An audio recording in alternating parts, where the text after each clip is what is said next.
What's going on, guys? Hats Off Gaming back here again with another backlog review. Today we're going to be talking about Double Kick Heroes. You may have heard of it through the humble choice that was about a year ago, I want to say. It's a rhythm metal game about killing zombies in the apocalypse and demons and a whole lot of random wacky stuff. So just like always, we're going to go over the three main points of any video game review. We're going to go over the story, the gameplay, and the overall performance on how it ran on SteamDeck. Let's get pretty into it. I'm going to have the trailers and some other gameplay back here in the background for you guys to see. I think the game is pretty simple to get into. I mean, a rhythm game is a rhythm game. There's no two ways about it. Gameplay wise, you're limited to 4 different inputs, sort of like Guitar Hero, I suppose. You combine the keys in any format that you want. I use the 2 triggers for the yellow hits. For the sniper hits, I used X, and then for the regular grenades, I used A. I primarily played on metal mode, and I turned it down to hard rock on occasion. So basically, I played on hard mode mostly, and then turned down to normal if I needed to. I wanted to challenge myself, as I've never played a rhythm game before, like any at all. I never played Guitar Hero, Thumper, Crypto the Necro Dancer, none of that type of stuff. I did play like the Dance Dance Revolution game, like the one where you're stomping on the gamepad in the arcade, but obviously that's nothing comparable to using your fingers to hit buttons on a gamepad. So with that being said, I still want to say there are like random difficulty spikes throughout this game. Levels 4-2, 5-2, and I want to say 3-5 if I remember correctly.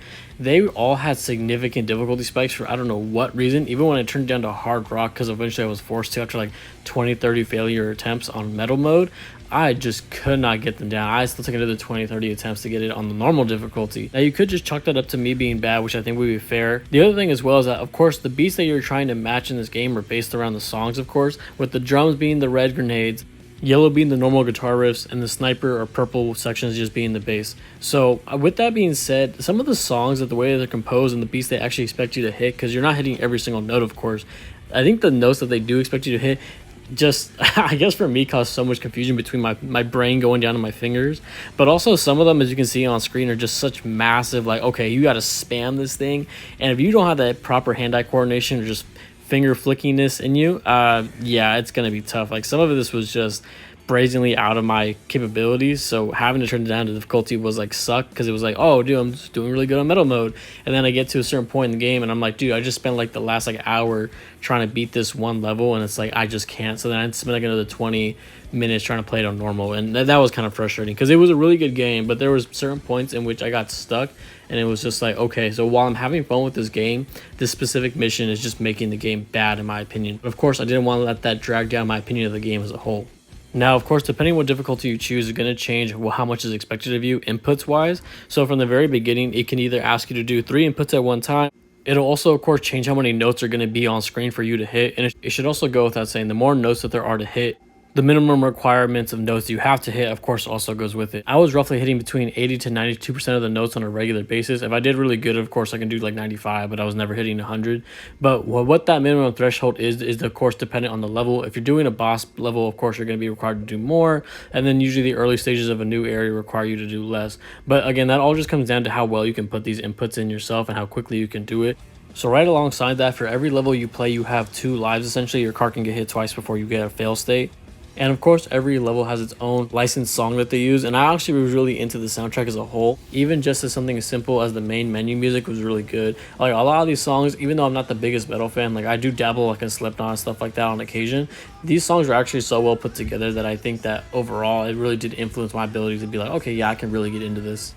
Last few things to know about the gameplay here. So essentially what happens when you get hit is that you let off a little explosion behind you. It basically creates a gap in order for you to kind of course correct your missing the notes. So you really want to take advantage of that when you are in those high pressure situations, especially towards the tail end. And of course at the top there's like a little like road showing like, okay, you made it this far, this is how much farther you have to get.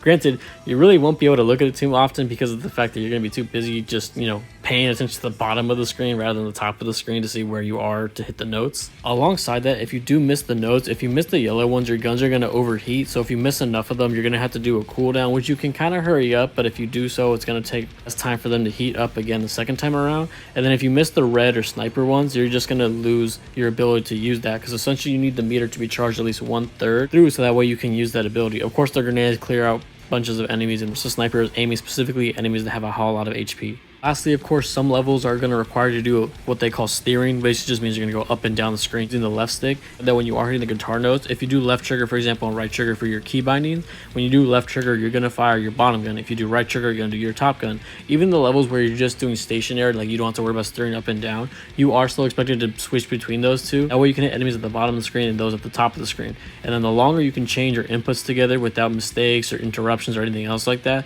your guns increase in strength. So you go from a little janky pistol to a shotgun to a cannon, basically. Though I guess all these things are probably obvious, but I think it should be noted because when you do chain these things together, the amount of damage you can do is significant, and so therefore it's going to change your overall experience and the difficulty of a level.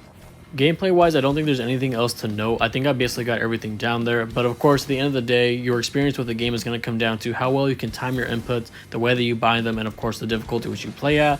I think any difficulty you play at though, whether you're a casual rhythm player, you've never played them before like me, or you think you're pretty good at these things, like you've been playing Guitar Hero your whole life, I imagine regardless of what that case may be, you're gonna find a difficulty that's just right for you. And of course, if you like metal, you'll probably have a better time with this game than people who don't. But again, as someone who's not really the biggest fan of metal, they'll get groovy with what they're trying to do because at the end of the day, the music just goes hard. Switching gears over to the story-wise, I'm going to keep it kind of brief with you guys. Yes, there is a story. Yes, they give you reasons for what you're trying to do, mostly in expository dialogue. They throw a couple of references here and there, that some of which I did understand. But it's really just nonsensical. I mean, if you're going to be here for a rhythm game, I think just in general, you're probably not looking for a whole lot of a story. They do make an attempt to do one here, which I think is perfectly fine.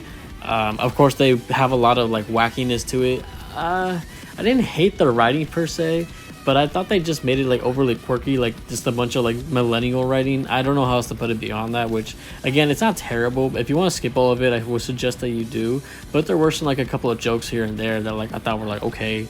You know, but I mean, I didn't gain anything from the story. The whole thing is the fact that you're at a rock concert and then your fans are all suddenly zombies, and now you're trying to find the resistance, and you go to Europe eventually, and you go to hell, and you fight the devil, and yada yada yada. And yeah, there's not a whole lot beyond that. Like, I can't even spoil the story for you because nothing really happens until I guess the final cutscene. But you have to like care about the characters to care about what happens. So, you know, does the story suck? No, I don't think so. Is it necessary? No, and I think the developers are probably aware of that, but they still tried, and I'll give them credit for that. So, you know, take it as you will. Read it.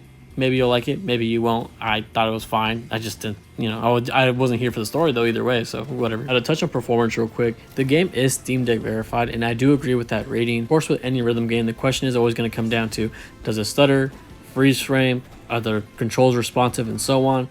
Now, of course, for me, in my experience, I did not notice the game ever not read an input properly, so I'll give it props for that. When it comes to freeze framing, no, I never saw that happen. The one thing I will say that the biggest knock against the game performance-wise is that the second half of the game has a number of stuttering issues.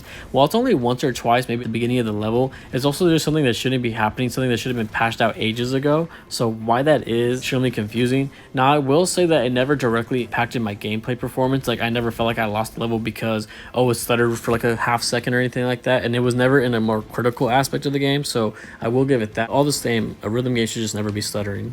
So here we are now at the end of the game. What's the final verdict? Well, before I give it to you, I want to give my biggest 3 knocks against the game. The first one being the random difficulty spikes I mentioned earlier. So again, I think it really messes up the flow of the game when you're on a really good streak, you're having a lot of fun doing what you're doing on the same difficulty mode, and then all of a sudden you get to a level that just blatantly you cannot beat on that difficulty. Now, of course, you can always just chalk that up to user error and the inability to complete something, right? Again, I'm not a rhythm game person. This is my first experience with one, so I definitely understand if that's where people are going to lie with that and say, oh, it's your own fault.